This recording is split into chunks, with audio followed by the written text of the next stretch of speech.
Special episode of K-Town Connects. You're going to see pretty quickly that we're not following our usual format with this episode. For starters, you probably know that we do some editing with our shows. We try to clean it up a little bit, make it a little easier listening for you. Today's episode, we're not going to be editing it one bit. This will be the full, uncensored, unedited conversation we're about to have. If you have watched any of our guest videos clips, you know that he can probably... Unedited. If you have watched any of our guest video clips, you know that you can probably expect some abrasive language.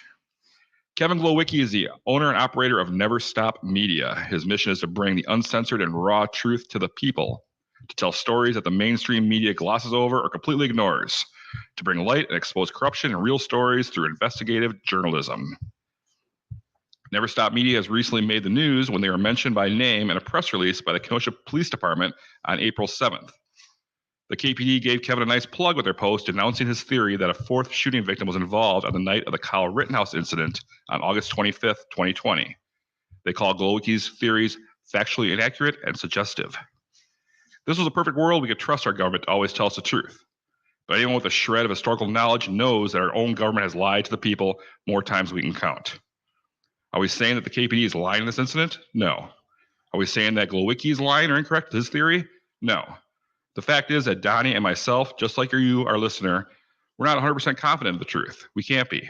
Any critical thinker should at least be willing to listen to alternative theories. With this episode, we're not condoning nor condemning either the KPD or Mr. Glowicki. We merely find this story to be interesting, and we are providing the voice for this independent journalist. On today's episode of K-Town Connects, we connect with Kevin Glowicki of Never Stop Media.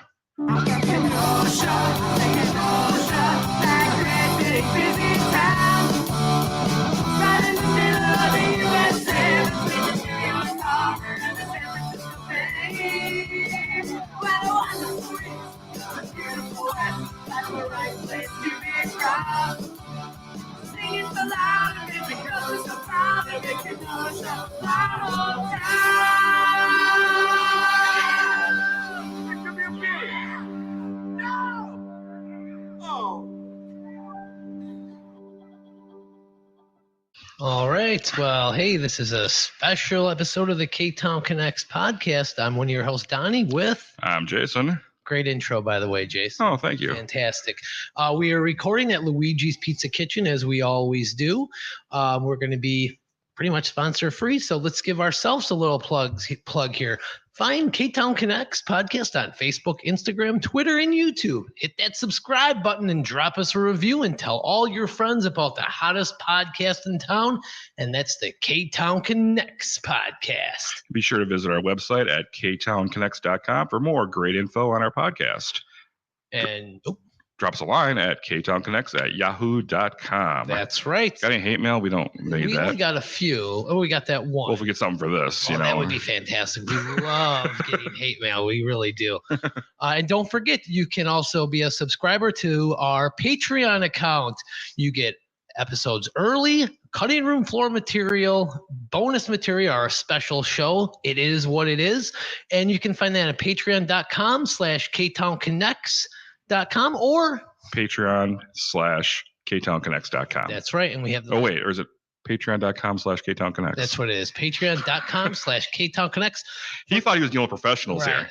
He's over there laughing at us now. But for the easiest way, just go to ktownconnects.com. We have a link right there. Hit that subscribe button and become a Patreon member. That'd be great. Yeah. All right, Kevin. Well, thanks for joining us today. Appreciate you coming out.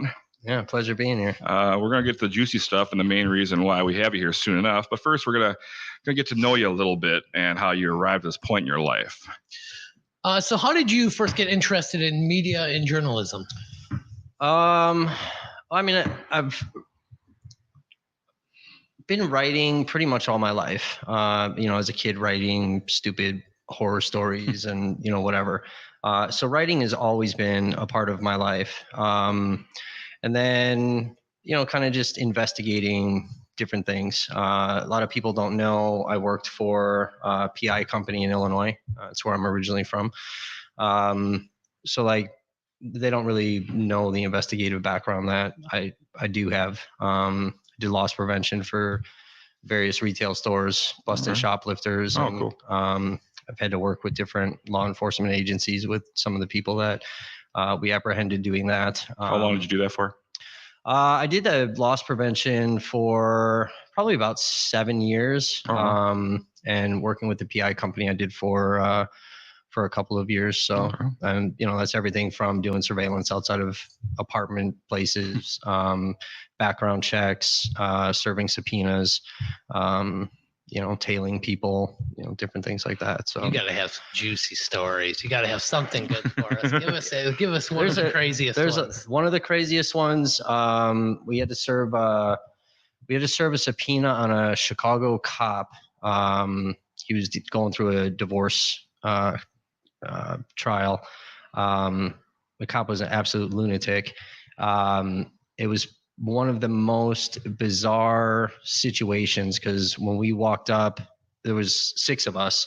When we walked up to serve the subpoena, we got guns drawn on us by CPD, and then like my boss and like his like main people, like they all pulled guns. So it's like PIs and cops, like guns pointed at each other over I would have a shit my piece of pants. paper. Yeah, well, my buddy and I, like that was like right into us starting like work here.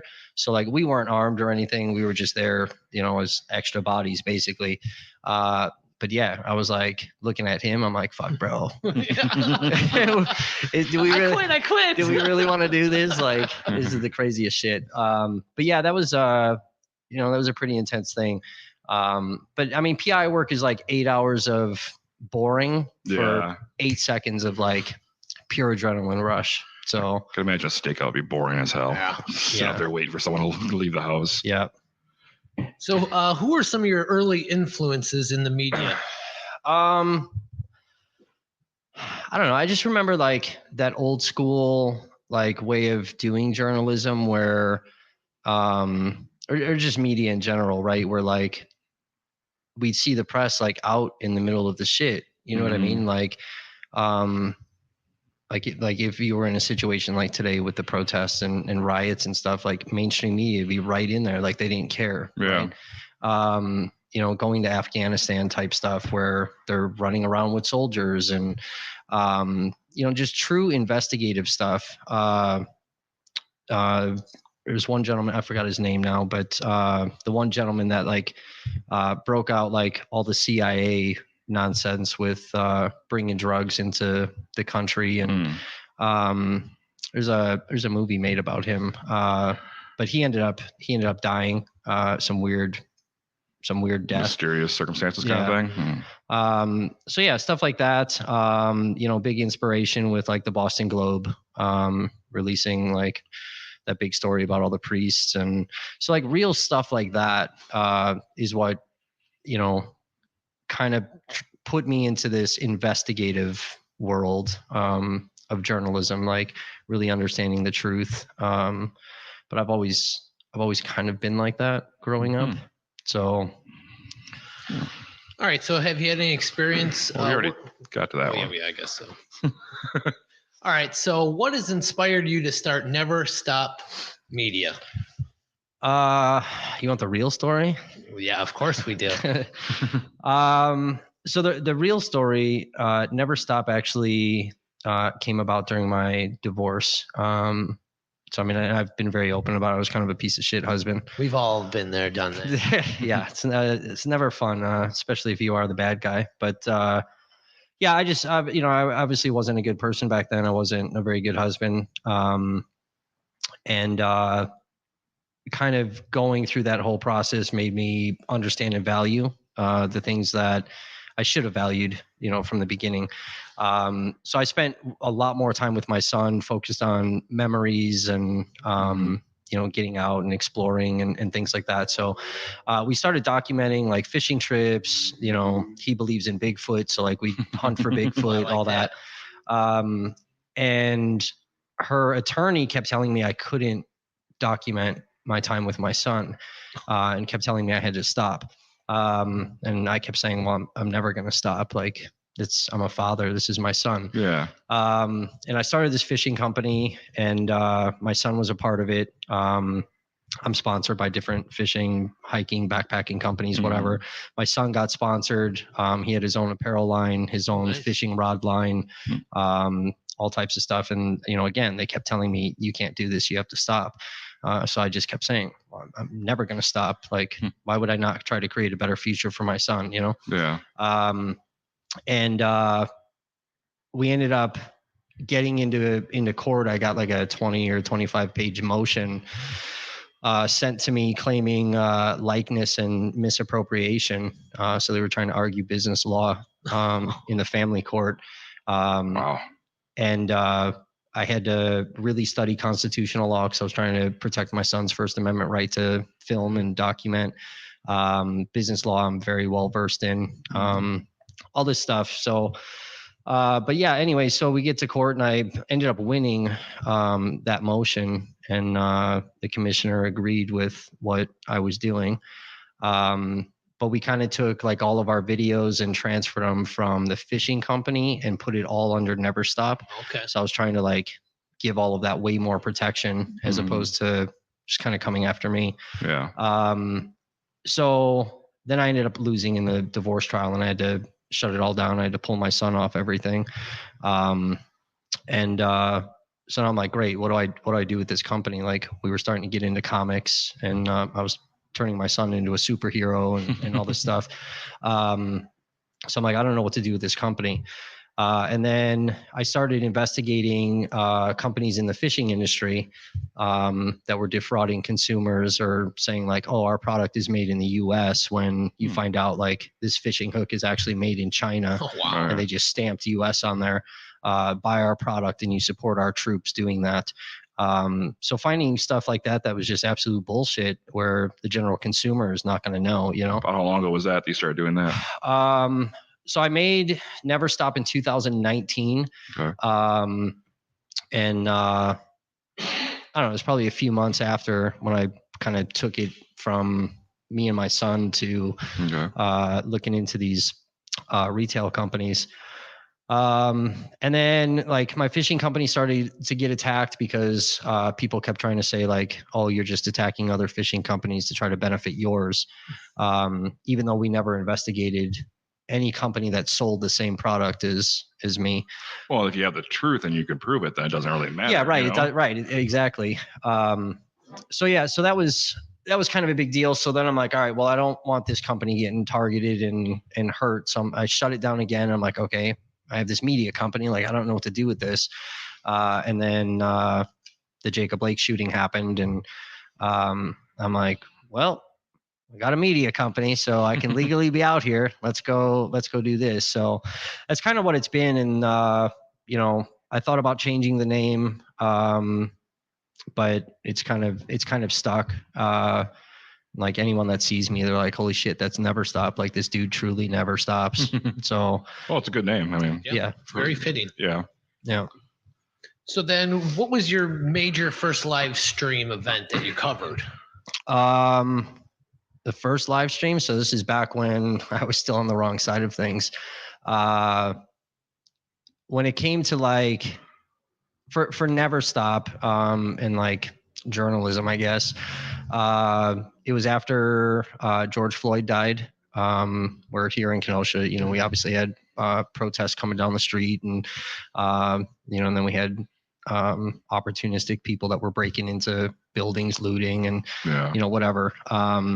So yeah, I mean, at that time I wasn't like pro movement. I didn't understand it. I'd be what you considered an enemy to the movement, So, I was one of those people that was live streaming like, oh, look at these criminal thugs doing this, doing that. Why are you screaming down the street? Like, that's not what a protest is. So yeah, that was my first live stream. And I did that a couple of days. But you'll never find that stuff now. That stuff's gone. It's long gone. Yeah, like once I opened my eyes, I was like, fuck, man, like I really don't want this stuff up here. I already know people are going to challenge me with other elements of things. And, I've openly admitted, like, I mean, I've said ignorant shit, throughout my life. And what made you kind of open your eyes? What happened that made you kind of? So I'm big on people's rights, right? I mean, that's something that I've been that way my entire life. my rights, you know, my parents always used to tell me, shut the fuck up. You have no rights. But yeah, so like I'm big when seeing people's rights being violated. I don't like that. And like during the, you know, the unrest in Kenosha, you know, even in the beginning, those first couple of days, I was still not pro movement. I didn't understand it. Right. Obviously looting and burning down cities is not a First Amendment protected activity. Right. But when I am sitting here witnessing, like literally just civil disobedience, people just occupying a space, sitting, kneeling, and then you have law enforcement coming up and, you know, brutalizing that person and placing them under arrest. You know, that was something where like I filmed the first incident I filmed, I was like, whoa, what the fuck? Like that was a legitimate First Amendment protected activity. This person literally just got their rights violated. So it made me start to kind of question like, what is actually happening here? And then, you know, it wasn't one-off situations, right? I mean, we're all white, so it's like we don't really have to deal with that type of stuff, right? We get to use that white privilege and be able to just go on about our day. So filming that stuff consistently time and time again in a single night, you know, it makes me start asking. And then I ran into this wonderful, powerful, loud, beautiful Black queen, and you know, got to talking with her, and just really made me kind of look at things different, kind of question my own belief system, and kind of question what was really going on. Can you name who that was? I'd rather not. Okay. Yeah. I think I might have an idea.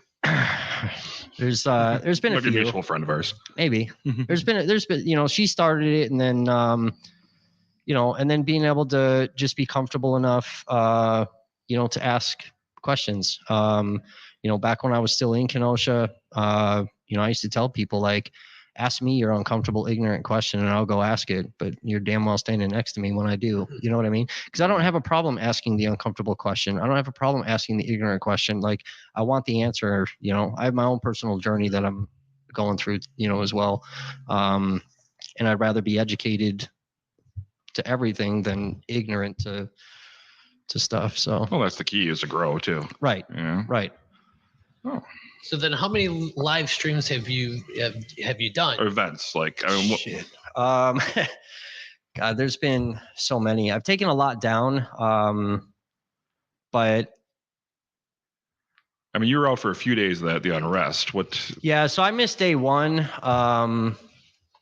because I lost my apartment in the like first few months of the coronavirus when they opened the city back up.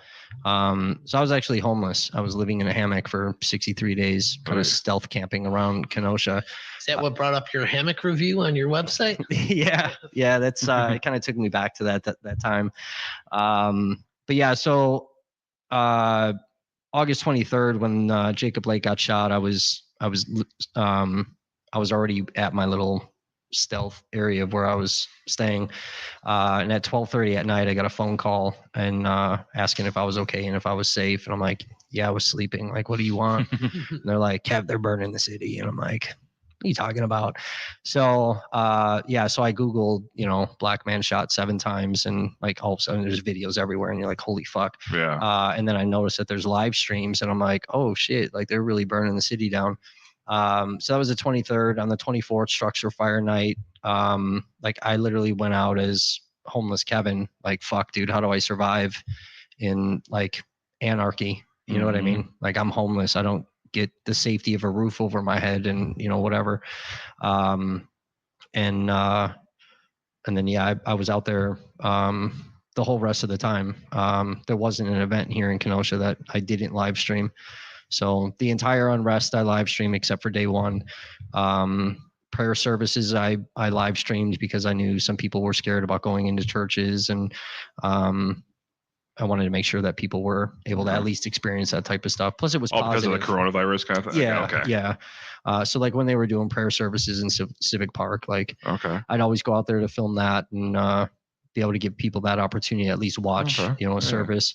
food drives. I would live stream that type of stuff. Every type of protest that would come through. All the voting caravans and everything that happened in Kenosha. Yeah. Cool. So yeah, I don't know. I mean, probably over 100 by now. Different types of events. All right. Well, your claim that's making headlines is that you believe there's significant evidence which involves a fourth shooting victim on the night of the Rittenhouse event. How did you first learn about this? All right. So obviously, like we all have questions, right, about what happened during the unrest, right? You hear protesters say one thing, you hear law enforcement say something else. Somewhere in the middle there is the actual truth, right? There always is. So on like, especially Kyle Rittenhouse night, you see what you see, and then off in the distance though, you're hearing gunshots from all over the place. Yeah. I'm one person, so I can only film what's directly in front of me. I can't film everything else. Where were you during the shooting? I was right there. Were you one of them that captured any of it, or? I missed it with I have him running past me. Okay. So like when Rosenbaum's getting hit, we hear the shooting. I'm standing next to Andrew Mercado. Shout out to Mercado Media. But I was standing next to Andrew. CJ's across the street. And then we see Kyle take off running, and then obviously the shooting happens down there. So like Andrew and I start kind of speed walking to get down there, like a bunch of crazy people. And then we have Kyle coming back. So I've filmed that. But then like once the other element of shooting starts where he hits Anthony and hits Gage, my camera didn't pick it up. I turned my hand or something as I'm staring at this crazy stuff going on. Yeah, there's definitely a box of crazy. And for like 2 steps, like I went to go try to get towards Anthony Huber, but like there's still bullets flying at me and Andrew that weren't coming from Kyle Rittenhouse. So Andrew and I, we didn't have a choice. We had to retreat back. And then like you see in my live, like we're pulling people through fucking bushes and get down. So like for me at that point, I'm not worried about, fucking riot porn and trying to, let's film fucking Kyle Rittenhouse shooting people. Like I'm worried about people getting on the ground and not getting hit. But yeah, I was right there. I was not far from him. So if you had to guess, how many gunshots did you hear? Would it be tens, dozens? Yeah, I mean, there's definitely dozens. I mean, just the initial thing. Like you've got Joshua Zeminski that fires the first shot. It was Never Stop Media that publicly released that. Mainstream media didn't fucking pick that up until he bonded out. So it's something that I was investigating, and then there's a Facebook page. I kind of refer to them as like Underground Kenosha, and they're investigating it. So kind of my own stuff, and then stumbling on their stuff, and then finding out that KPD fucking knew that. They knew that for months. People went in and were trying to tell detectives like this dude, Alex Blaine, is his alias, and finding out that KPD wasn't doing anything. It's like, okay, like that's a problem. So I ended up releasing that, just doing like a video kind of article. And then 2 days later, fucking KPD went and arrested him. But yeah, so you have that first shot. You have 4 shots over by Rosenbaum. And then you hear it on the scanner. There was a group of protesters that were right there with pistols. They were firing. And then, I mean, it's all heard in the scanner, like all on 10th Street, 11th, 13th, 14th, things like that. But yeah, I mean, there were dozens of gunshots going off. So yeah.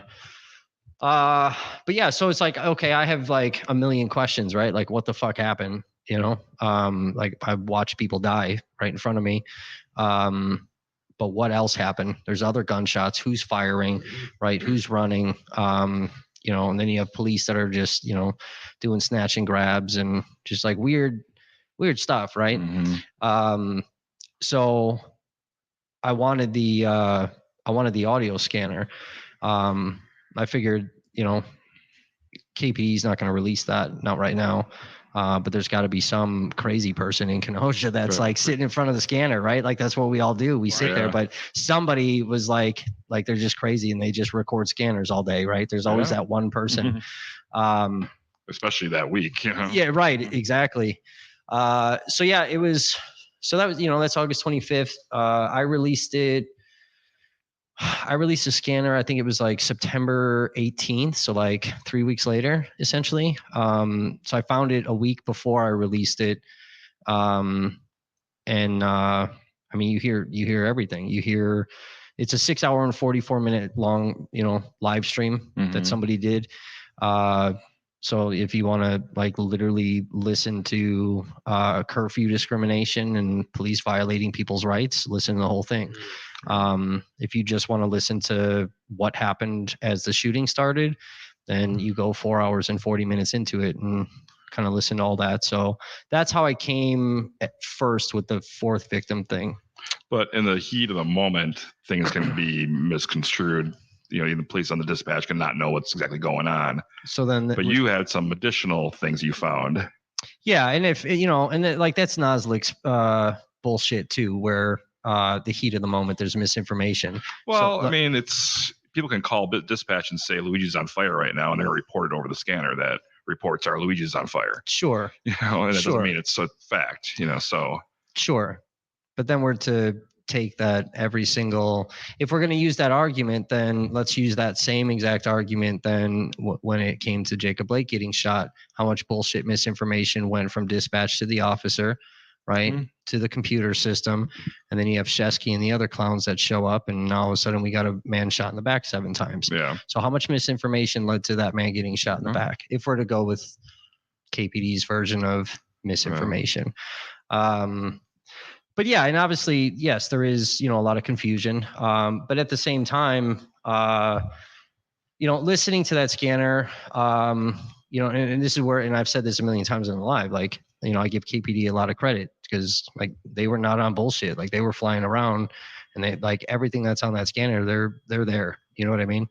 But at the same time though, too, is like what people don't understand is like, I'm not some fucking live streamer that just goes and holds a phone up. Like I investigate stuff. So everything that I heard on that scanner was investigated. I walked around the entire city. I talked to people. I knocked on doors, and I verified everything, that was heard on the scanner. So yeah. So when you hear, the officer that's at KMH, say we have a fourth victim, and then obviously, mainstream media and everybody's reporting like we have three people shot, 2 are deceased, and and then you have Gage who's critically wounded. So then it's like, okay, well, 2 people are dead, 1's injured, but they said 4. There's a fourth victim. Like who is this? So yeah, so it's months of, trying to get people to talk to you and find out what they heard, what they saw, and then you have to verify and fact check that, and especially like if you come to me and you're like, you're willing to talk to me, but you don't want your name given, that I can repeat the information, right? Just not your name. But if you come to me and you're like, I'm going to tell you some shit, but you can't fucking repeat this. Like I have militia people that have told me stuff that I can't publicly repeat until I verify it from a second militia person. Yeah. And that's happened with a lot of people. So, that part sucks because now, it's like, oh shit, now I got to go find 20 other people with the same information before I can even publicly say something, So yeah, it's like, I mentioned the fourth victim, like when we broke down that scanner audio, like they say there's a fourth victim, and then in January, I had a conversation with a source inside of KPD, and that person confirmed it and said, yes, there is a fourth victim. Yes, there are medical records, and I can't fucking tell you anything else. It's a city employee. Somebody Can't say, right? Can't give up a source. Tell you any other details, you'll know who it is. So yeah, so it's like I have that conversation and I'm like, whoa. Yeah, then you're like, I gotta figure this out. Yes. So, and then it's like, okay, I can go off of, hey, everybody, we heard this on the scanner, Right. fourth victim. I don't even know who the fucking cop is that said it. And then, oh, by the way, I just have this, source that wants to remain anonymous that tells me something else. Believe what I say. So that's a problem. So it's like, okay, we, still can't really get too crazy with this because we got to factually be able to back this up. And then, we're filing open records requests. Kenosha Police Department, Kenosha County Sheriff's Department, that nobody wants to give anything. So we're going elsewhere to get records from different departments. What's their excuse on why they won't give you anything? I mean, aren't these open records that should be available? Yeah, every one of us, every single citizen in Kenosha should be filing open records trying to get this shit. We all want answers. We all want to know what happened. And every single one of us can do that. You don't have to just be a journalist or a lawyer or work with the ACLU. We can all get them. What are they telling you? Why are they saying that they can't release that? Well, originally they ignored me. I hadn't heard from Kenosha for 8 months. When I'd go back to the public safety building, like, hey, what's going on with my open records? I'd have people telling me, what open records? You never filed anything. Like, fuck you talking about? Yes, I did. I know for a fact I did. But yeah, I didn't start hearing anything from Kenosha until my article blocked their $49,000 grant for the ALPRs. Oh. And what's then the ALPRs? What's that? Automatic license plate readers. Oh, okay. That they tried to put in. So yeah, I mean, that's the other thing too, is like most people don't know my article is what blocked that grant. And I put up a major fucking stink about that because one, it targets Black and brown communities. But two, just for everybody, like that's our license plate. I can figure out exactly where you go and I don't have to leave my house. Right. And if you guys remember the alderman that was stalking that one woman, a real fucking creepy alderman. Ruffalo? Yeah. Like, you no longer have to be a like super creep and like start and leave your house. So you can just sit in your house. Yep. And then you have like Kevin Mathewson, like, again, he doesn't ever have to leave the house. You just get shit emailed to him, and now you know where Speaking everybody's of creepy been. alderman. Yeah, no kidding. So it's like that. So that article blocked their grant, and then I filed the writ of mandamus, and now all of a sudden, fucking KPD wants to call me on the phone. Like, well, they want to be best friends now, yeah. Right. Now, someone who doesn't know, a writ of mandamus, that's just pretty much the open records request, right? A writ of mandamus is a lawsuit for a government entity not giving you open records. But yeah, I mean, I filed 13 different open records requests. So one of those records requests pertained to the unrest in Kenosha. It's a large open records request. I'm asking for all types of stuff. Body cam, dash cam, CCTV video, emails, incident reports, arrests, all types of stuff. Yeah, I mean, the first time, the first denial I got back for that, they said that they were denying it because I needed permission from the district attorney's office. And if you understand Wisconsin open records law, I didn't file an open records request with the district attorney's office. I filed it with KPD. So I don't need the DA's permission. Mm-hmm. It falls back on the entity that you served it on. Okay.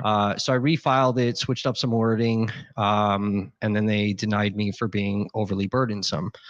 And that's the excuse that we're hearing from all these different law enforcement, departments from across the country. Burdensome? Yeah. Which means you just want what you want. Yeah, it's going to take them too much time. And if you listen to Noslik on the tapes, Noslik, oh, well, a lot's changed in Kenosha and, we just don't have the manpower. Well, I don't give a fuck. It's not my problem if you don't have the manpower. That doesn't mean you get to just blatantly deny an open records request. It's also illegal to deny an open records request because of the volume of records that something's going to produce. Mm-hmm. So if I want, let's say, all traffic stops for 2018, and that's going to produce 350,000 documents, you don't get to tell me no. Because you think that that's too much time. Right. Are there fees involved in this or anything? Yeah, I mean, it depends. So if you're asking for that many documents, so you're going to probably pay. Potentially, yeah. it's kind of a weird thing where, I mean, I can get like 400 different documents and I'm going to pay $5.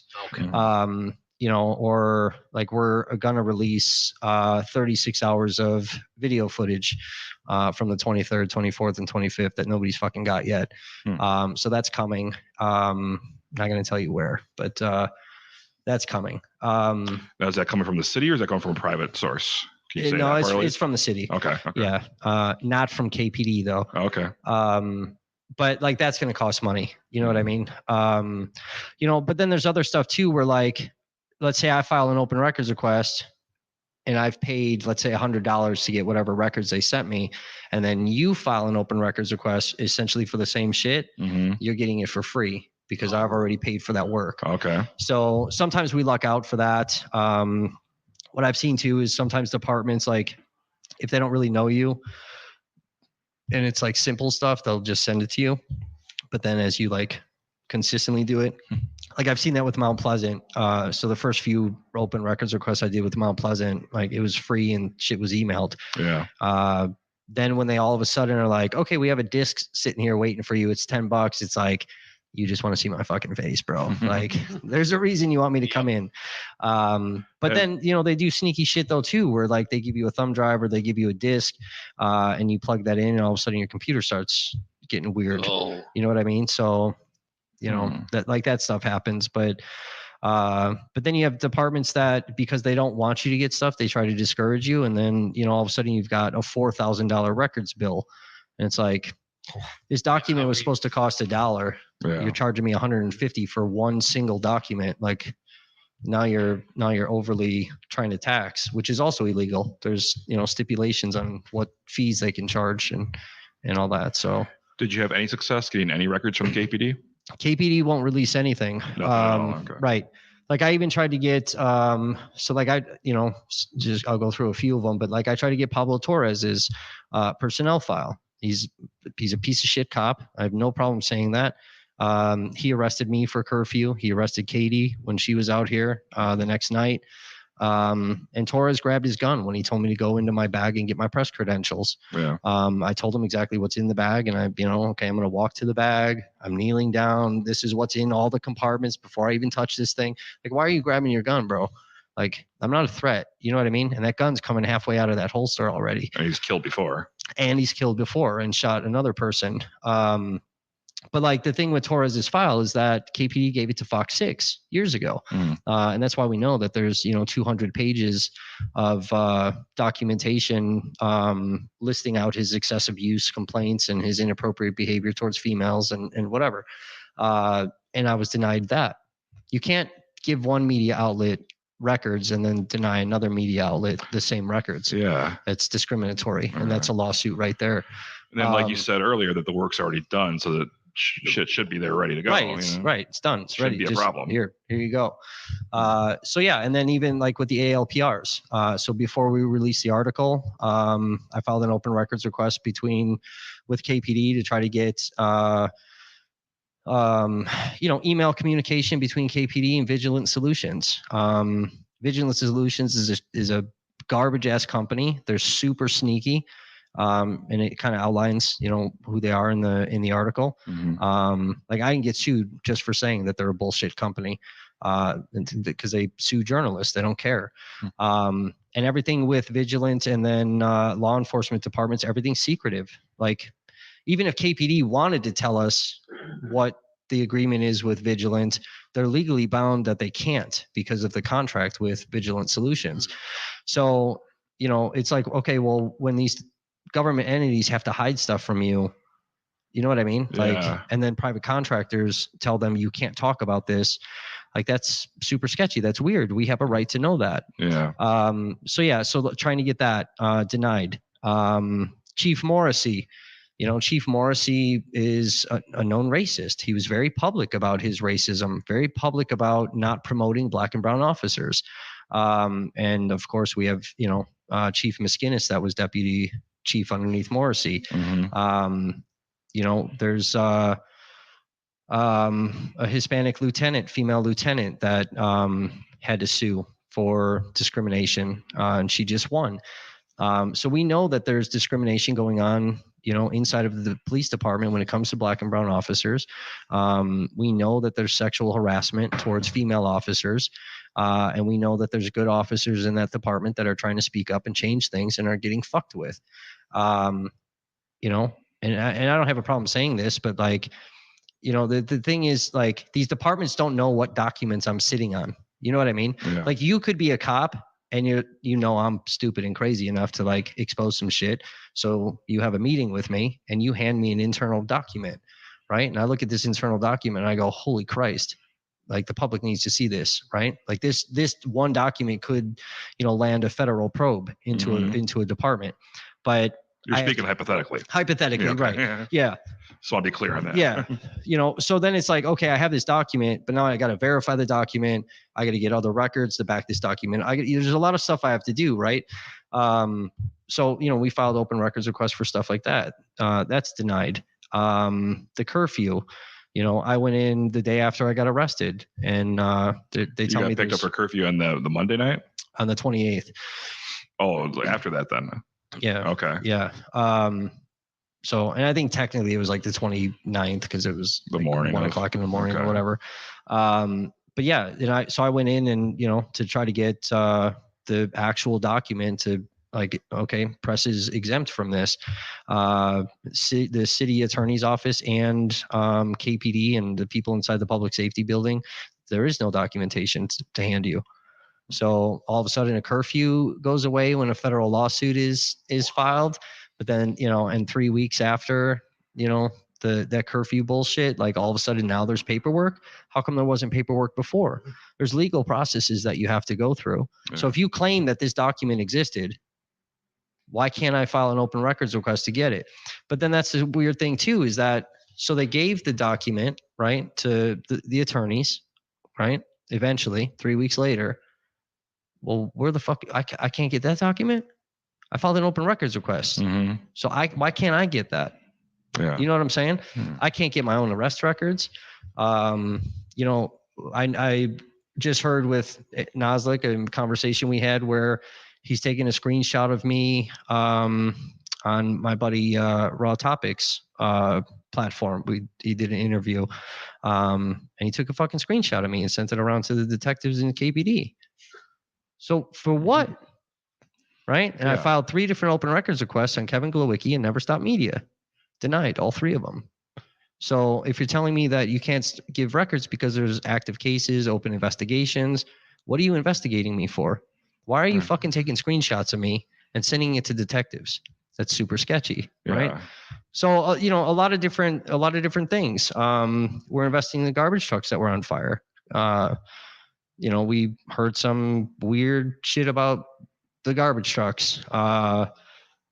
Here's a big one, and the entire city needs to understand this. There was a study called Shots Fired that was done. Okay. Mm-hmm. So during that whole 7-year building plan for Uptown, right? That ended up falling apart because they didn't meet the deadlines and whatever.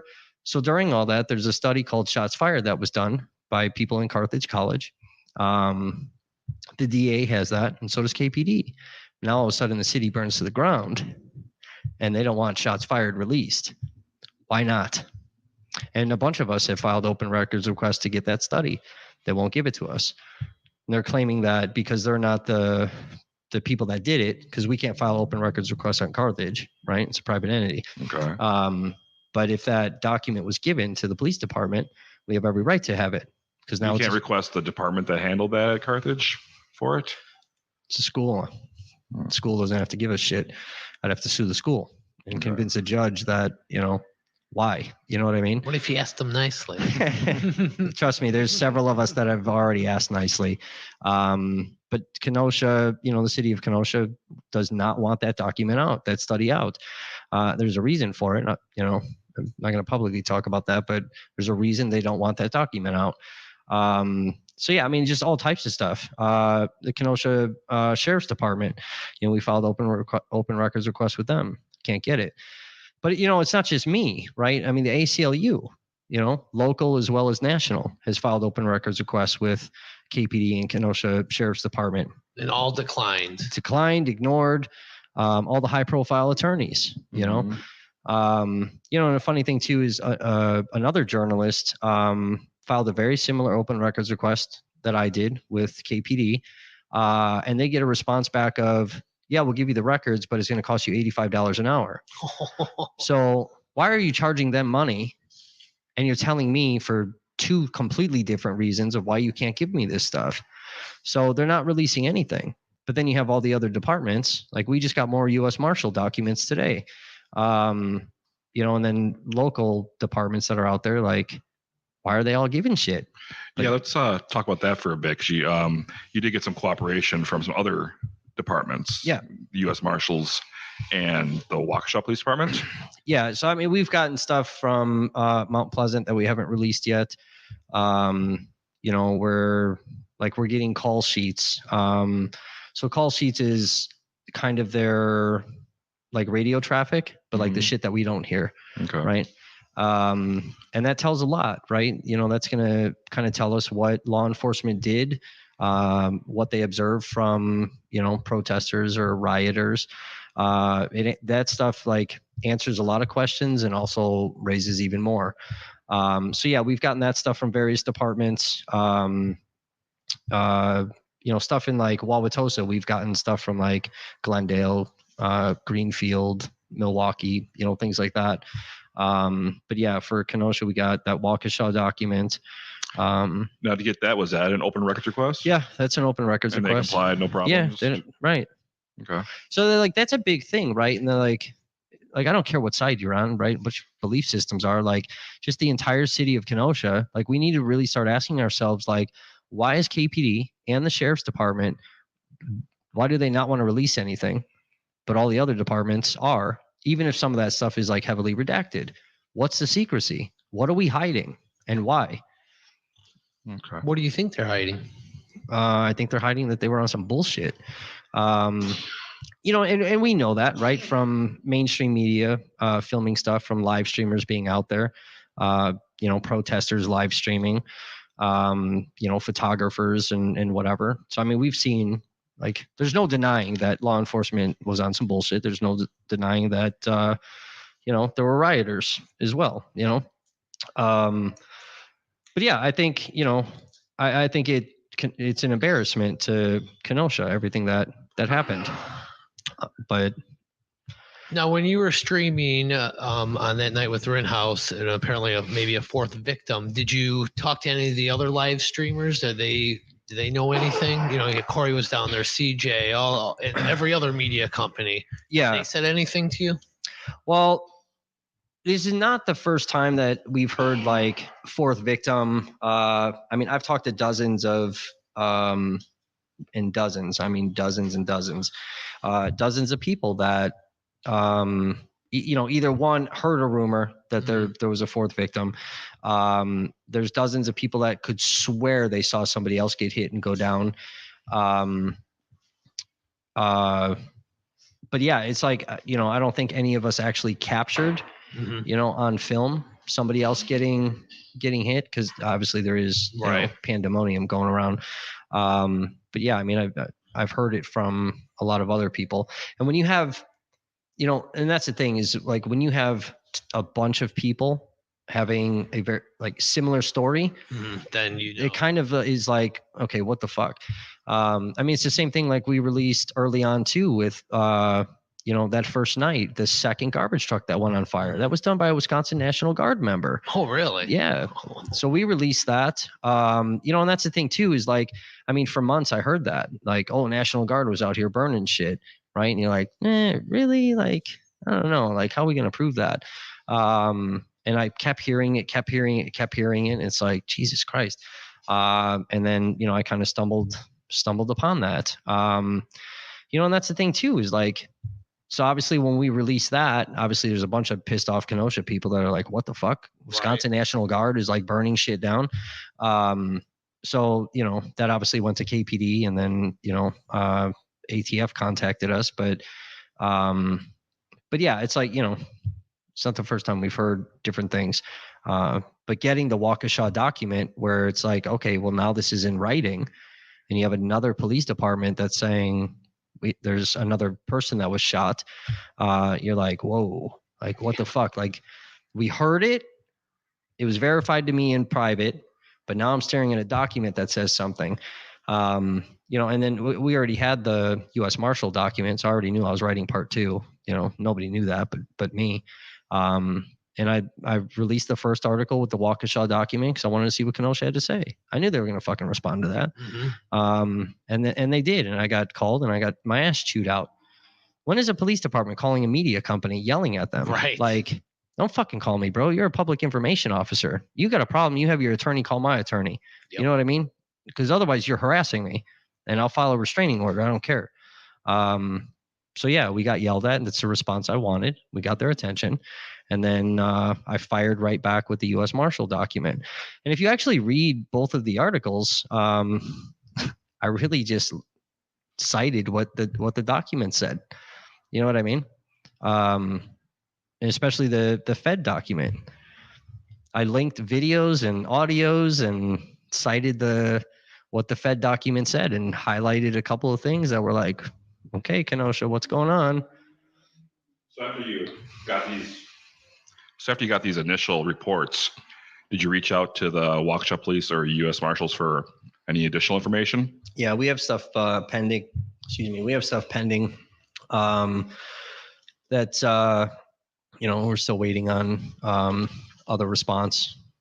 More clarification. I'll tell you this. Like one of the one of the Fed documents we got today.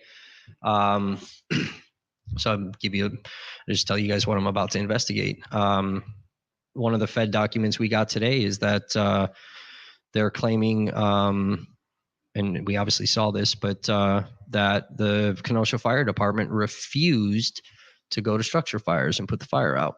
Mm-hmm. So. Well, they're worried about their safety, right? A little bit, but the Fed document outlines in pretty good detail that not only were the feds, but other law enforcement entities providing security detail for the fire department. So if that's the case and you have, protection, the fuck are you refusing to go put fires out? Yeah. So, but yeah, so we have documentation on that, and some people are gonna have to start answering some questions. So, but yeah, it's like we get documents, and then sometimes it's good enough to release. Other times we need to chill a little bit. There's tons of documents that we're sitting on, videos, whatever, that we haven't publicly released yet. And that's the thing too with the fourth victim is like, you don't know everything that I'm sitting on. You know what I mean? You don't know how many conversations I've had with way more important people, than I am. Yeah. And we're sitting here staring at different types of records. So KPD might be shooting themselves in the foot with some of the response that they're doing. You attack me with a press release claiming something. If you're fucking wrong, that's a problem. You know? Okay. And correct me if I'm wrong, but according to the U.S. Marshals report, all 4 of these victims were a casualty of Rittenhouse. That's what the U.S. Marshals are saying. Yeah. So in a night full of people live stream recording with their cell phones, in your opinion, why wasn't this 4th shooting victim documented in any of these video clips? I don't know. It's questions. I'm not sure. That's even like, with the source inside of KPD too. Again, it's yes, there is a 4th shooting victim. Yes, there are medical records, but it's not being publicly talked about for a specific reason. So, that's, Then I also got to ask is like, why aren't there any family or friends of this 4th victim speaking out on this on his behalf? For whatever that specific reason is, I don't know. There's a million questions, right? And that's why it's open-ended. That's why mainstream media won't touch this, right? It's too scary. And there are open-ended questions. I know that. I'm not dumb.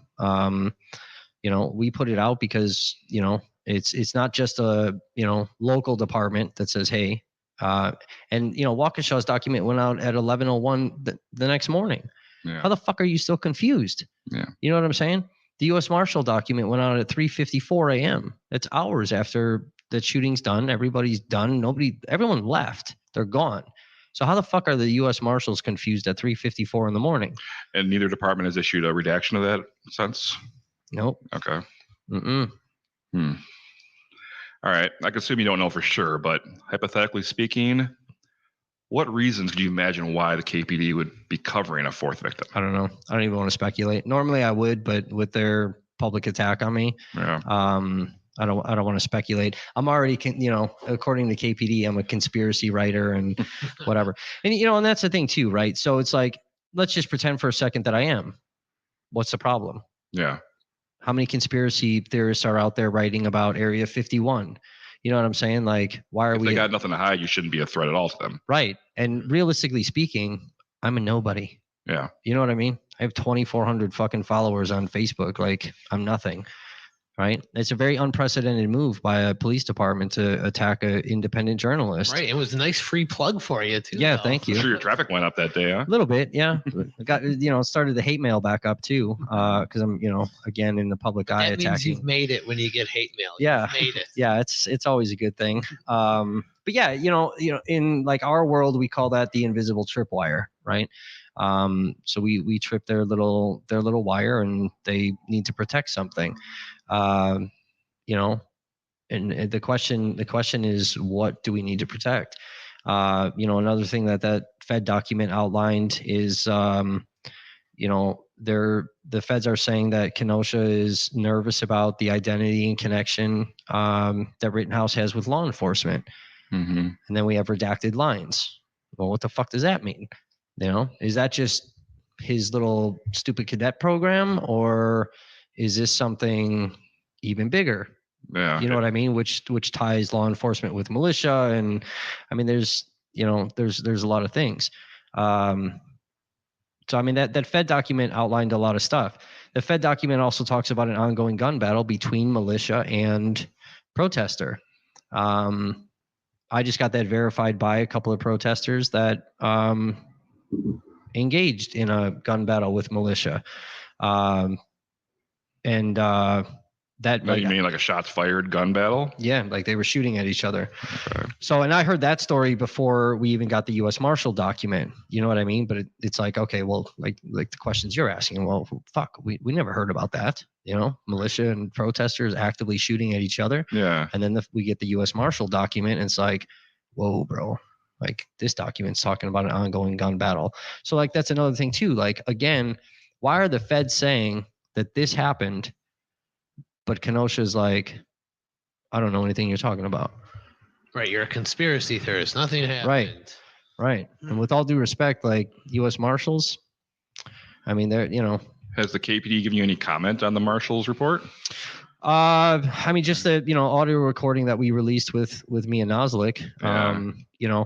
And I mean, that's a weird thing too. Like, I have the emails, and then, we have, the recorded conversation with me and Noslik, where it's like, do you want to comment on this?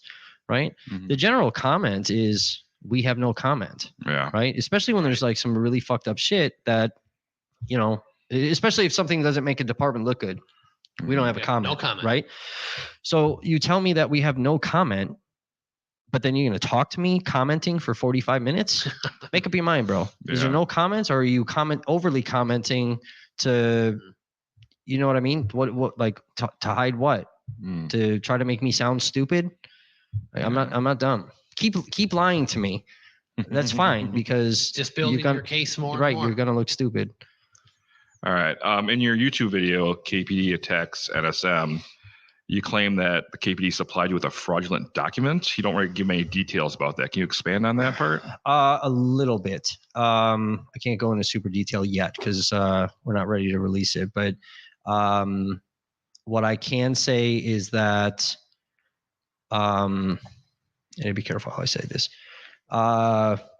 So we received, so like you hear in the audio where he's like, we can't give you documents on open cases, active investigations. Mm-hmm. Well, you gave me a fucking document. So that's going to crush their case with the writ of mandamus. Was the document related to the night of the Rittenhouse incident? Mm-hmm. Okay. Yeah. So that's a major mistake. But yes, what I'll say about the document itself is that the document claims that a specific officer was a specific location, and we know for a fact that officer wasn't. Okay. Which then leads to question about the legitimacy of the arrest. it leaves the question of, well, why are we putting in writing a location of where an officer was when he was never actually there? Yeah. So what are we hiding there? And we're falsifying fucking documents now that are affecting people's lives. I mean, if that's, not corrupt, I don't know what else is.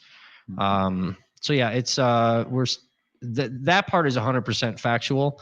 So we're looking into other elements of the actual document. You also mentioned you had another piece of evidence that you can't talk about. Is this kind of what you're relating to? That's pretty much what it is. All right. Yeah. So what are you waiting for? What needs to happen before you can need to be verified by other sources? Or yeah, there's some other information that's in the documents that we receive that we want to verify. Because like you see everything that we do, we either release audio, video, a document. I've always backed everything up by evidence. Yeah. Always. So it's either I'm going to release the document and then everything is going to be blacked out, but then you're not going to believe anything I'm saying. Yeah. You know what I mean? So there's other elements of the document that we're waiting to verify. We got to speak with some attorneys and, they got to get permission from their clients, things like that, to talk to us. So yeah, so once that element's done, then yeah, we'll release that. But yeah, I have no problem saying they gave me some bullshit document that, interesting. So, okay, so you got the fourth victim. You got this bullshit document they give you. Do you have any other open-ended questions about how the KPD handled the unrest last year that you can talk about? Yeah, I mean, there's a million things we can talk about. Well, questions that we have, like things that aren't answered. Yeah. Well, things that, so like, I mean, just like the Wisconsin National Guard member that started fires on day one. He didn't get called behind that fence until day 3, but he started the second garbage truck on fire. He was out on structure fire night, lighting things on fire, and then day 3 he gets called to active duty, and all of a sudden he's in uniform. That's a problem. Has this been verified? Yeah, 100%. Okay. We're still waiting on the ATF to arrest this person. We just found out some information, of why that arrest may not be happening. Things like that. Can you go into that at all? No, not really. Okay. Joshua Zeminski, the guy that fired the first shot, why is he charged with the disorderly conduct use of a firearm, and it's a fucking misdemeanor? That shot led to 10 minutes worth of death. Yeah. You know what I mean? And then that person's essentially a cooperating witness for the state now. Like, why isn't he charged with some type of accessory to murder or reckless endangerment, right. Something. He just got picked up on arson for August 25th, but yeah, I mean, that's an issue. I mean, we're starting to learn more the different departments that were actually out there, right? Because you got people that, I mean, even when I was arrested, and you've heard this with hundreds of protesters, but once Torres turned me over to a marked unit, there's a sheriff that's sitting in the passenger seat, and I'm trying to talk to him, and the KPD officer, who also won't identify, is telling me that the sheriff doesn't exist. He's not there. Don't talk to him. The fuck you mean he's not there? He's sitting right there. Yeah. Like, I don't do drugs, bro, but I'm staring at somebody. Like, he's here. So it's like, okay, I want to know who I'm kidnapped by. So we're starting to find out which officers from various departments, and then which departments. We're starting to see a lot clearer of, on both sides, right? What law enforcement's doing, what protesters were doing, because even like in some of these Fed documents that we're getting, or call sheets or whatever from different departments, where they're identifying, okay, this over here is a peaceful protest group, they're not doing anything, but over here we've got agitators and rioters trying to break into shit, blah blah blah. So you have good law enforcement that's actually identifying a difference. Mm-hmm. We know that the Kenosha County Sheriff's Department called the shots that night. We know that. Okay. How so? In what way? Generally, just Yeah. So there's a lot of focus and attention on KPD. And obviously, I'm going after them as well, and so is everybody else. But there's not enough attention being put on the sheriff's department. That's something else that was confirmed with Never Stop, is that the sheriffs were the ones that pulled the strings, called all the shots. so the ones that said when the National Guard pushed through Civic Center Park, that was the sheriff's department call. That's what you're kind of saying. Yeah. Okay. The different arrests, like they'd allow a protester to continue to do something for 20 minutes, and then all of a sudden 6 vehicles pull up and whatever. But yeah, it's just like, U.S. Marshals, they were deployed from Portland to come here. We know that FBI, not only from Wisconsin but Chicago, was out here. So we're starting to see a lot clearer of a picture. And that's stuff that we're kind of slowly releasing and whatever. So you're putting a puzzle together, kind of thing. Yeah, that's exactly what it is. Yeah. So essentially, like if you guys are paying attention to the stuff that we're doing in Wauwatosa, so you have high profile attorneys like Kimberly Motley that's ripping Wauwatosa PD apart. You have Isaiah Holmes with the Wisconsin Examiner ripping Wauwatosa apart. I've been doing stuff to rip them apart. So the same bullshit is happening in Kenosha. Kenosha is a mirror image of Wauwatosa.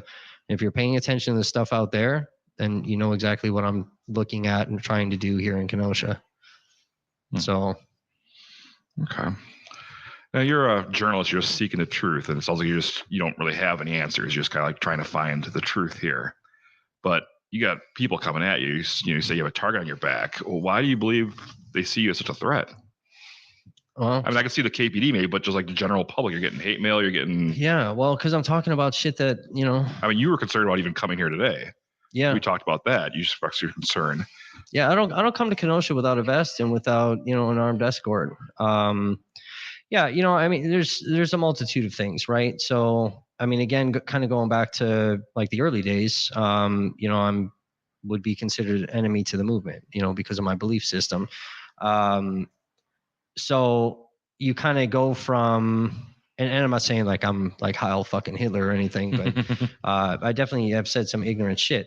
But you kind of go from that side and then switch. I've been called a race traitor, things like that. So, 2 of my best friends have doxed me, because I sided with the movement, or at least pro movement, whatever. But yeah, and then, you've got white Kenosha that loves their fucking precious police department. And God forbid, well, it's the KPD. Good old boys town. Really. Yeah, right. And that's the thing. So, you start attacking that, and you start exposing stuff that's easier hidden away and swept under a rug. And again, the same type of stuff with Wauwatosa, where it's like you have Wauwatosa residents that are going, whoa, what the fuck? We didn't know any of this, and you got Chief Barry Weber that's like, well, you didn't have a problem how we policed the community. And then Tosa residents are like, yeah, but we didn't know you fucking policed it this way. Yeah. Right. So, when you start going after a police department where, a police department could essentially be wrong, people want to protect that shit. And then also people want to protect their belief systems. I think as human beings, we operate out of fear, right? A lot. And that's why even the attack against the movement is operated out of fear, right? You got to figure as like white society, we've controlled minority populations since fucking existence, right? Yeah. And if that, those fear tactics, that rhetoric of, black criminality and like just all this bullshit that's going around, if we start believing in that stuff and those kind of belief systems start getting knocked down, it kind of takes away everything that we thought was real. But yeah, so stuff like that. I've gotten attacked on that type of stuff. I investigate militia. We exposed a big group that's in Milwaukee and Wauwatosa. I've looked into 3 percenters. I've exposed a few of them, and not just like, what a 3%er is or what a Proud Boy is. Like, I don't give a fuck about that. Like, I want to know what you're actually doing behind the scenes. You know what I mean? Yeah. When you're talking about killing protesters and you're like driving around illegally with weapons in your car, you're fucking snatching protesters up and zip tying them to poles and waiting for police to show up. It's like you can't be doing that. Nope. So yeah, so I mean, from investigating militia groups and exposing stuff like that, that's obviously painted a big target on my back. Yeah. I mean, I've gotten death threats consistently. I mean, I've had everything from "we're gonna kick your ass" to "I'm taking this whatever high-powered rifle and blowing your stomach out." How do you handle all that? I mean, inside you gotta be. Yeah, it's fucking terrifying, bro. I've moved 11 times in 9 months. They dox my address. They'll rip my IP address. I had to get a VPN, but like, I'm not working a job because if you don't know, these are like ways they can track you on the computer, the IP and the VPN. Yeah. Listeners that might not know. Right. So, I got chased out of my job because of safety issues. So it's like, and then when you're constantly having to move around, like, that costs money, and like, you start losing everything. But like, that's their intent, right? Is to cause as much harm as possible. And to make you not a threat. Right. If I can't talk, then I'm not a threat to anybody. But yeah, it's terrifying. I don't sleep. I haven't slept right. You just gotta be at a point where you understand what the threat is and that it's a serious possibility. You try to up the security as best as you can, and move forward. Sounds like you need a vacation. Yeah, I mean, that would be that would be great. My vacation is trying to get out to goddamn Minnesota right now. That's where I'm trying to go. But yeah, I mean, it's terrifying. It sucks. It shouldn't be that way. Just because of the type of things that I say or the things that I write, it doesn't justify somebody's lunacy type of actions. Mm-hmm. You don't like what I say, that's fine. Just don't listen to me. Yep. You know what I mean? Speech. Right. We get trolls that come on. Everyone wants to bring up my background, like I give a fuck. And they try to do whatever they can to discredit me. Yeah. So if you have to do that, that means your voice is loud enough. Yep. That people are listening, and like you said, like, you're a threat to something. So and they like to shut that down. Right, immediately. So I respect that you own up to your past mistakes. Yeah, dude. I'll tell you away from it. I'll tell you right now, I was a piece of shit. Like, yeah, I don't hide that. And that's part of me, having to take accountability. I've done ignorant shit my entire life. Mom and dad didn't whoop my ass, enough to stop me. But I haven't drank. Last time I drank, I heard somebody I really fucking cared about. I haven't drank since. You know what I mean? And I have no problem owning up to that. It was an ignorant action. Kevin Mathewson wants to write about it all he fucking wants. Like, I don't care. He wants to. I said a naughty word. I said the N-word 5 years ago when I was heavily fucking intoxicated. I basically like pulled a Mel Gibson. I can't even tell you why I said it. What the purpose was. But yeah, I said it, and I'm sure I did because, again, it's kind of a belief system I had back then. It's like, I don't give a fuck, dude. Like, enough. Like, that's like you're showing up to, when I used to live at 90th and Sheridan, like, you're knocking on the fucking door, like, hey bro, are you home? No, bro, I'm fucking gone, dude. I moved. Like, I'm not there anymore.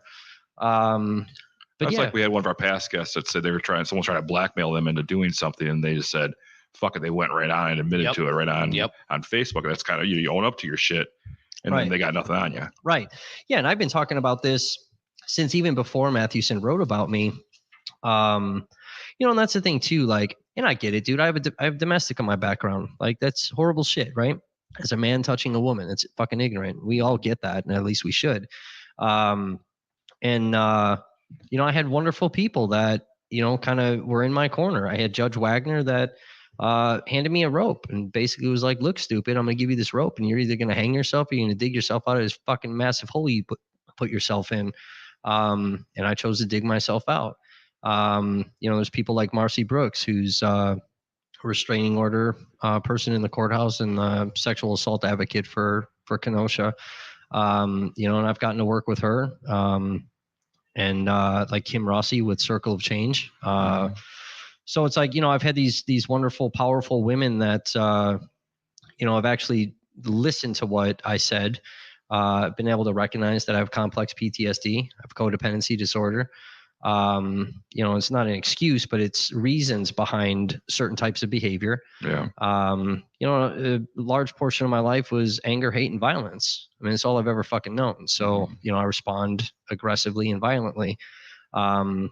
You know, and, you know, years of treatment then, you know, with PTSD counseling and working with people like Marcy, working with people like Kim. And it's either I continue those behaviors or, you know, I fucking change that. You know, and that's why I quit drinking. Yeah, everybody gets a second chance, and you're making the best out of it. You would hope so. It's not how society likes to put it. Right. Society wants to continue to attack people and keep them criminalized so they, you know, they can't move forward. But, you know, I don't know. You know, they don't know the work that I've done, you know, behind the scenes. They don't know that, you know, I've written accountability letters to my ex-wife, whether she accepts it or not.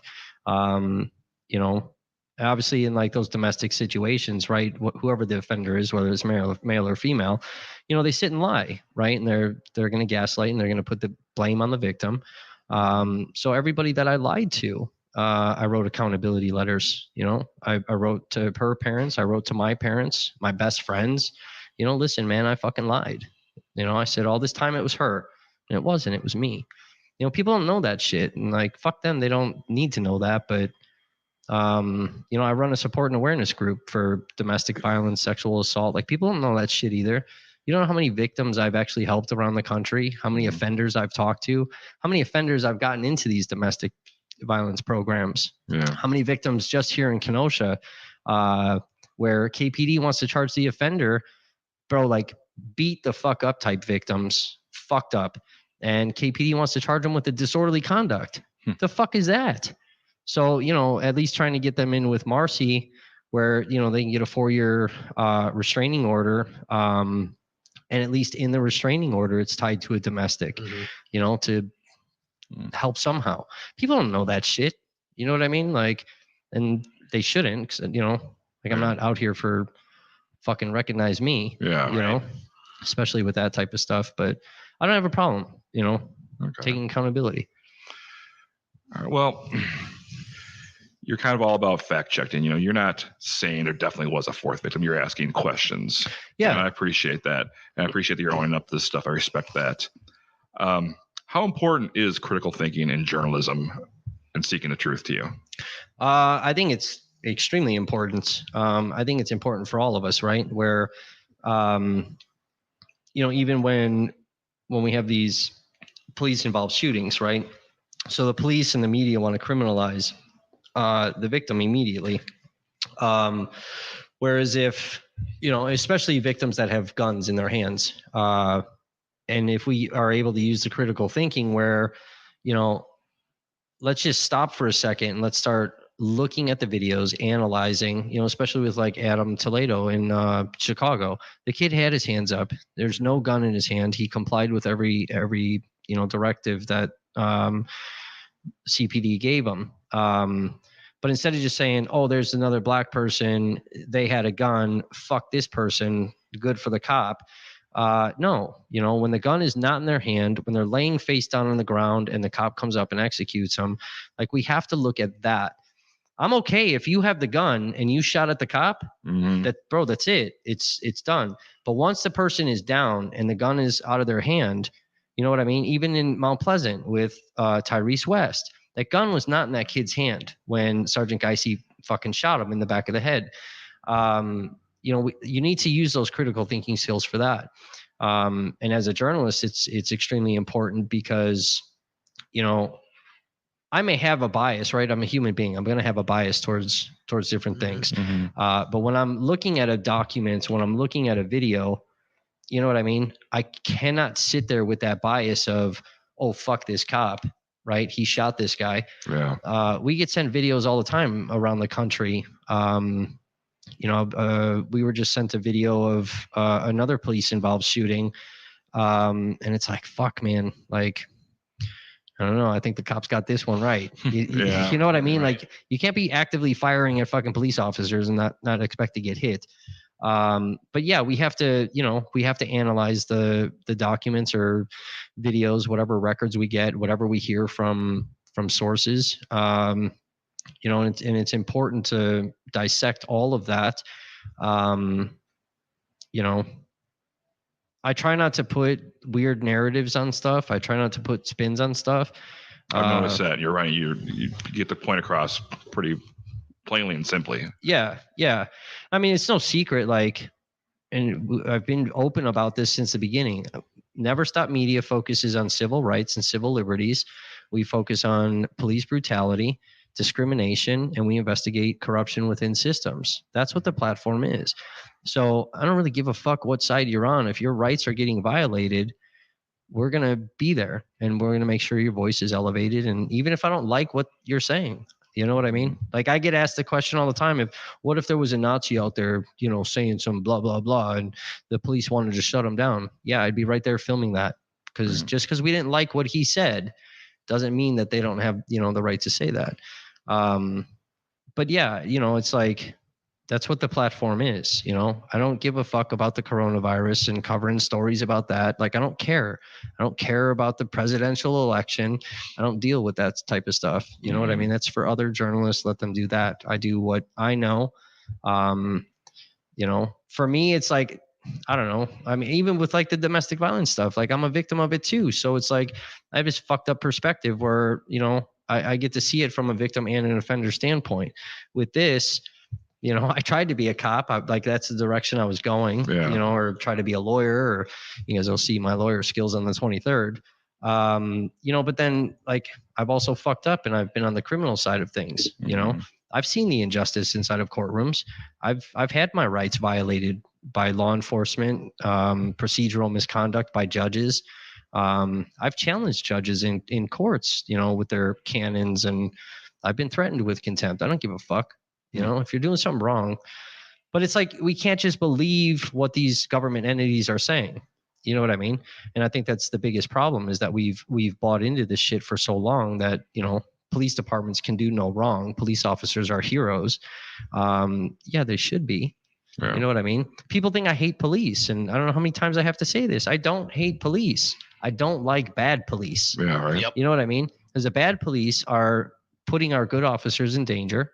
You know what I mean? Mm-hmm. We're investigating with another department. I'm not going to mention what department, but we're investigating a situation where you have a female officer that tried to report some shit to higher ups, and the entire department fucked with her. So when she's on calls, especially these very like high profile, like felony stops and things, her male counterparts are not fucking showing up as her backup. Mm. Or they're like parking blocks down, just watching. That's a fucking problem. You know what I'm saying? So now you have at a point where good officers can't even speak up to try to correct whatever bad's in there, and they're getting punished for it. We just saw like the big case. I forgot what city that was in, but that female officer that tried to intervene on a chokehold, and like she got her pension taken away, and she sued and finally just got that back. That was recent. I forgot what city that is, but it's hard to keep up. Yeah, there's so much shit. But that's the thing, is like, we have to use those critical thinking skills to challenge not only the court systems, not only police departments, our own belief systems. What's being told to us. Everything's the right, the left, like, shut the fuck up with all that. Like, yeah, does the right have bullshit? 100%. Does the left have bullshit? 100%. Mm-hmm. Yep. Is the right have factual information? Yes. Does the left? Yes. Yeah. You know what I mean? Discrediting something because it came from the source you don't like, that's ignorant. And then if that's what you're going to do, all you're going to do is continue to spread misinformation. Yep. Like, there's shit that we factually proved, as Never Stop Media, like, factually proved. This happened. Here's a document plus a video plus the audio, and people are like, that didn't happen. Yeah, I don't want to believe it. Right. And well, that's like, how my own personal little investigative journalism is. I would do if something big was going on, well, I'd go on the Fox News and see what their video clips, see what they say. I'd go to CNN, see what they say. And well, the truth is somewhere in the middle there, you know? Right. And that's exactly what you should do. You should not only watch whatever the platform is that aligns, you know, with what your belief system is and politics or whatever, but also watch the enemy's version. Yeah, for sure. You know what I mean? Because it's like, even a thing that we filmed filming the People's Revolution in Milwaukee, where they protested, and it wasn't even a protest, it was a march through Candy Cane Lane out in Milwaukee. So this right-wing article, you know, put it out that TPR was there to protest and shut down a cancer fundraiser. And that's not what they did. That's not what it was for. And you have some, you know, white resident that comes out and films a minute clip of black protester, you know, kind of standing around this car.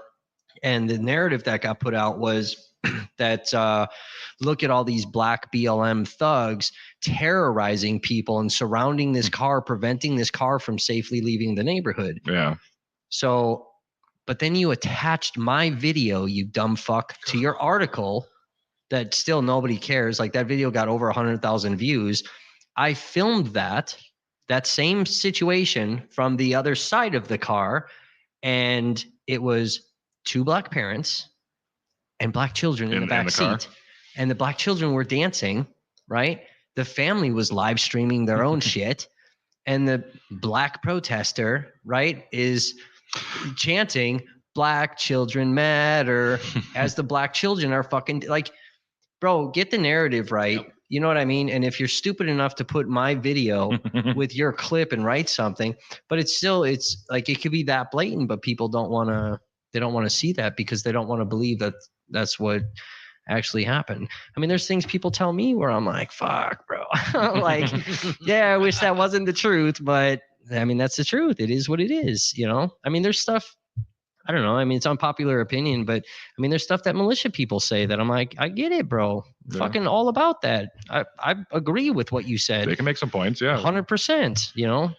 Trump people, there's things that they've said, you know what I mean? Yeah. But it's like, again, it's both sides are full of shit and both sides have facts, you know? Yeah. You just got to figure out what the fact is. All right. We have last question here for you. Sure. And it's been a long night here. Go ahead. So it's been a few months now. This whole fourth victim thing's escalating, it's picking up. All this shit's going down on you. Looking back now, is it worth it? Yeah. So there's an article I wrote. I'll kind of answer it this way. There's an article I wrote. It's on the Never Stop Voices website, and it's titled "Is It Worth It?" And it's about an encounter that I had with a child, and kind of the story behind that. So I make everybody read it. I'm not going to describe it, but yeah, every time I ask myself that same question, like, fuck, man, like I'm living 24 hours at a time. I could be homeless tomorrow. I'm getting death threats. Like I got Confederate flag flying lunatics showing up outside of hotel rooms. You know, wearing a vest on a daily basis, don't fucking sleep. Every time I ask myself, is this worth it?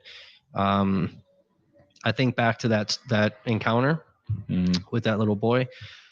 And I think, you know, with the people that I've met, what I've come to realize, that if more white allies are not standing up for our Black, brown, and indigenous brothers and sisters, you know, these problems are going to continue. And you have to ask yourself, what are you willing to sacrifice to help your fellow man? So, yeah, I think it's worth it. Cool. Well, to learn more, people can go to neverstopvoices.com. You have a YouTube channel as well. Yeah, that's Never Stop Voices as well. And Facebook. Never Stop Media LLC is the page. We'll have those links in our show notes. Just go to neverstopvoices.com and all the links should be on there. Well, Kevin, thank you so much for coming here and telling your story, man. We appreciate it. I appreciate it. I'm not sure what to believe. I mean, I'm just you too, but we'll be keeping an eye on what you have coming up next. Yeah. I mean, like I said, we keep putting stuff out. We always we always back it up with some type of evidence. We're not just writing frivolous articles. Yeah, that you're not yelling out your ass. You kind of got. You're asking questions. You're doing the research. Right. It's no different than mainstream media. There you go. So we just have the balls to. Well, after that press release by the Kenosha Police Department, you're mainstream now. Yeah, I got there. All right. Well, I guess we're going to wrap it up. That's ktownconnects@yahoo.com. Feel free to send us your hate mail. Mm-hmm. And once again, thanks, Kevin. Thank you, Kevin. Sure. And thanks for having me. hey, Jason, what are we doing here? We're connecting Kenosha. Yes, we are.